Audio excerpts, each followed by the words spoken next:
Right, this is 2024 trout opening, and we're gonna see if we can get our first BFS trout from a trout stream. Hopefully we can land a fish here. I don't see why not. Absolutely stunning. Okay, got a couple of combos with me today. I've actually got one in the bag, got the Aurora Air and the Creek Dance, the 4-piece. Got that in the bag just in case. Got this GIU by Histar on the right here, and that's on a Lure Star Sigma 4'9" ultralight. And we got this Red Dragon GIU on this Histar MSX Limited 3. Okay, so last night I switched out my braid to this 0.04 Go braid. Usually a bit thinner than I like to go, so we'll see how it goes. Haven't used this rod for a very long time, but I have a few casts. See how it feels. That was nice. Nice and close to the snag there. Got a CD3 Rapala on. Swimming beautifully. Right in there, no overrun. So the Aurora Air family of reels, including the GIU, have been heavily praised and equally as heavily criticized in recent months, mainly due to quality control issues. There are tons of posts online about various issues that people are having, and I think this post sums the conundrum which is the Aurora Air and GIU reels very well. It's definitely a reel that's both loved and hated. Those that had issues with their reels are in two minds about their opinion, because getting a reel with the issues out of the box is just frustrating. But once fixed, the performance for its price is really hard to beat. Yeah, this is tuned beautifully. Just check this place out. So cool.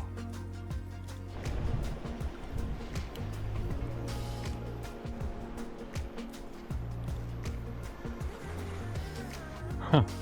Check that out. Well, hopefully we're here to prove them wrong. Hopefully. Man, this is some pretty gnarly country.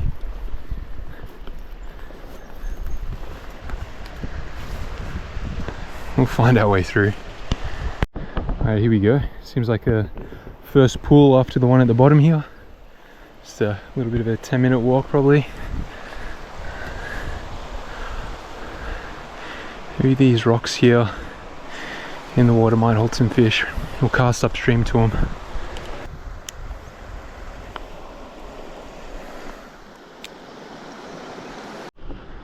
And what to do here? We'll try and climb up. Try and climb up there somehow. Yeah. Let's give it a crack. Oh, there we go.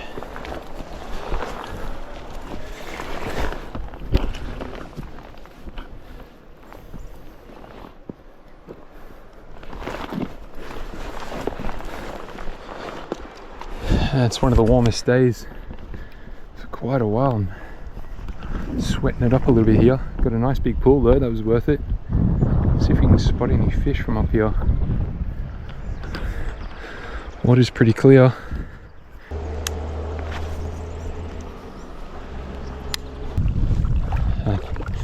That feels nice. Good opportunity to cool down a little bit.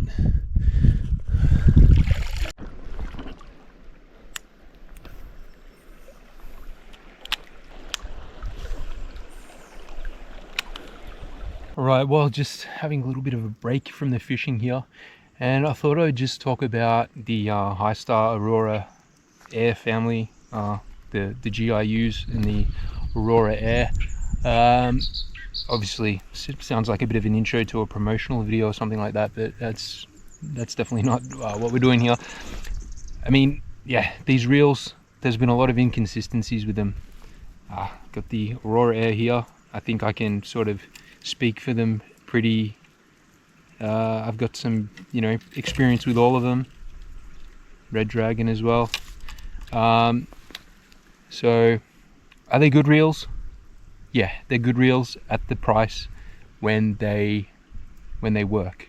There's a lot of issues with them, maybe less so with the GIUs.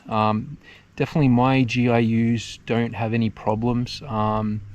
This Aurora Air did have a problem that I was pretty disappointed with, even though you know, considering the price, it's so damn cheap. But the drag star hardly moved at all, and the knobs were poorly shimmed. But yeah, I mean, that's a minor detail, but you know what, how much effort is it to put a couple of shims in from the manufacturer just to get a better product out to the customer? It's not that hard. But after doing that, some pretty easy fixes. It's not like I had to gut the reel or anything like that. It's working quite well. In terms of the GIU, absolutely no issues with it at all. So much so that when I originally got it, there was zero play in one of the knobs, and there was like a tiny amount of play in the other knob. Again, just a tiny detail. We're nitpicking here. These reels are just so cheap. I'd say we're kind of lucky to have the ability to get such, you know, high performing reels at such a low price. So that's totally nitpicking, but everything else has been flawless on it for me. I did notice though with the bushings, I guess once you wear in bushings a little bit, you get a little bit of play. So, you know, there is enough play there for it to be a tad annoying, if that's something that bothers you. And you know, the in and out play, there's a bit of in and out play. It's not perfect, but it's totally fine. It's enjoyable to use, and don't regret buying this. Yeah, in terms of the GIU, same deal really. Yeah, there's like zero play in this knob whatsoever. There's a tiny amount here, same as what was with the silver one. Haven't used this as much, so maybe it'll, you know, wear out a little bit and I'll have to chuck some shims in there. But yeah, it's a beautiful looking reel. I'm not a huge red fan, but yeah, it's pretty cool. So yeah, all in all, my personal opinion is, well, it's tricky. They're definitely very good when they work, if you get a good copy. But you know, should we really be you know, having to buy multiples to get a good copy, or get lucky and get a good copy? Should these guys just you know, focus on quality control and don't drop the price so harshly during the sales? You know, like they could, you know, not drop the price so much, but ensure there's higher quality in terms of the quality control. That would be my suggestion.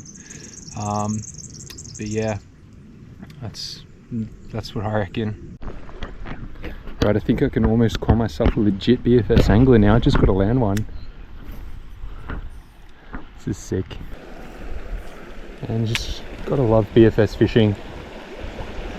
Just with the casting accuracy, the amount of casts you can get out. Just boom, flick, boom. It's just like throwing a ball. It's really that easy, catching and throwing a ball.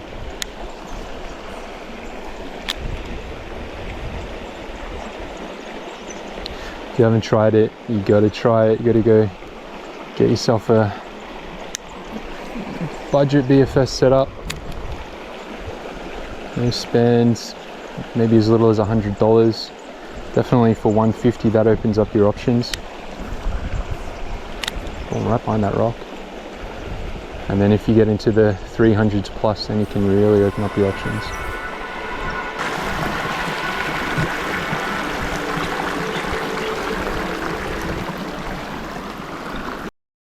Alright, these are the little lure cases I'm running with these days. Really slim, very affordable. Got 3 different lures I've shown you in the past. But yeah, there's this kind of a lure type one. There's one with the foam slots in it for jig heads. And there's one with the, you know, dividers, the black one that has the dividers going across so you can, you know, put hooks and your little pieces of tackle in there. But yeah, these are definitely pretty good. I think I'll get some more of these blue ones. I mean, they're not the biggest. That's a 45mm double clutch there, I believe. Yeah, but yeah, for this kind of fishing, really good. I might get one, you know, just to put some spinners and spoons in, just to make it a little bit more organized free up some space for some more hard bodies. Yeah, definitely very cool. Yeah, just due to the fact that this is a pretty shallow stretch here. It goes up maybe 100 meters before there's another bend. So we're going to wait up there, and just to change it up, I'm going to throw this spinner. This is actually by Black Magic, which is a New Zealand company, pretty big in Australia too. And these spinners have a nice little baby swivel there, so it stops a bit of line twist.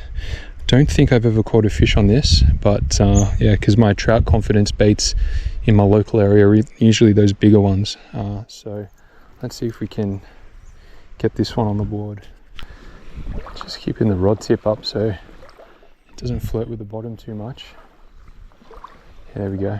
It's just mid-water column in this 50 centimeters or so of water.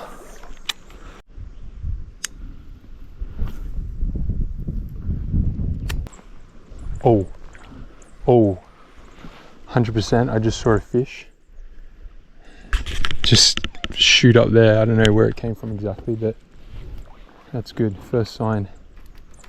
First issue with the 0.04.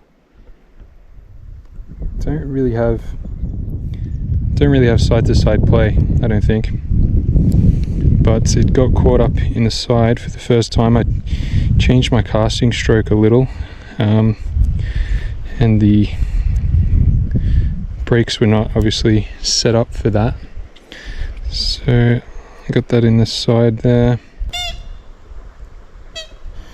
Okay, pull that through.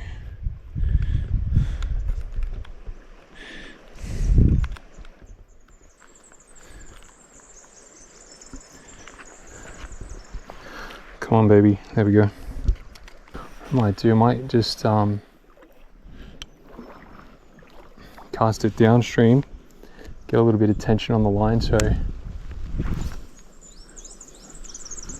you know, can get the line back on the spool nicely. All right, just a real quick one, having another break. Just want to show you the bags I'm using. Got this Missing at Sea Mayday. Is it well, this is called the Mayday bum bag. It's a waterproof bum bag, really good just to wrap around your waist. Really good, nice and waterproof, and very affordable. And this bad boy here is the waterproof backpack. Had that for a while. Yeah, can't really say anything wrong with it. They're really helpful if you have any issues, and reach out to them. Yeah, they're super helpful, and it's an Aussie company as well, so yeah, give them a try. So went up this hill a bit to try and go upstream because it was getting a bit deep to wade, but when I was up there I noticed there's like a gorge over there. It splits into two here, so I'm just going to try and cross here, get through here and go check that out. All right, let's make it through here.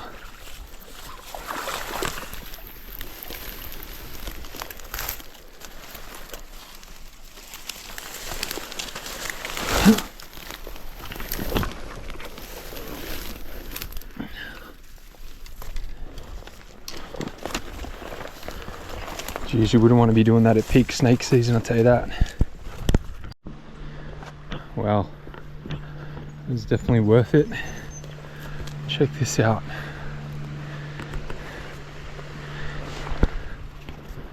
That ain't a beautiful spot, I don't know what is. That is awesome.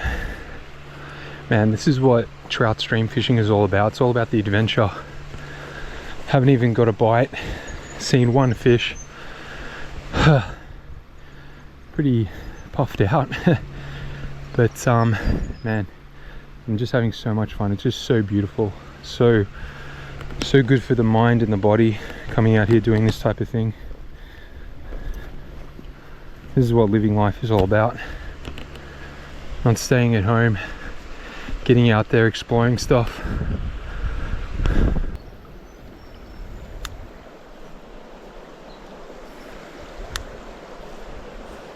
There we go.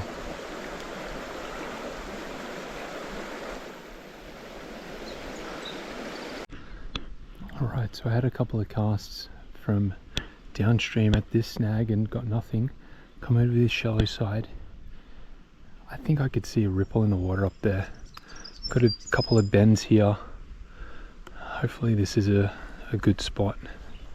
It might be just something under the surface agitating the water, but it looks a bit suspicious. There you go. It's a good one.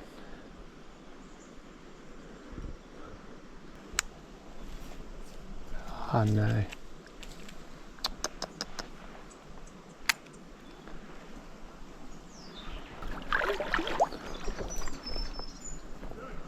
Yo! Oh shit, just got snagged.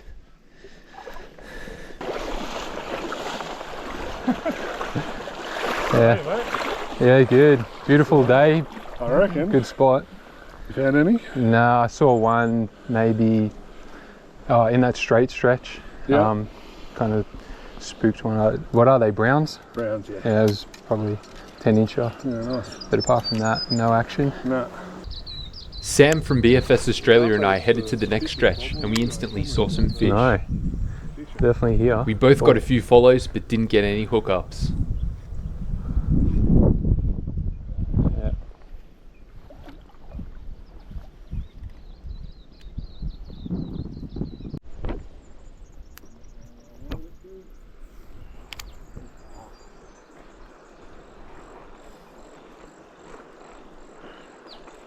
I want to walk up and grab that and see you fishing.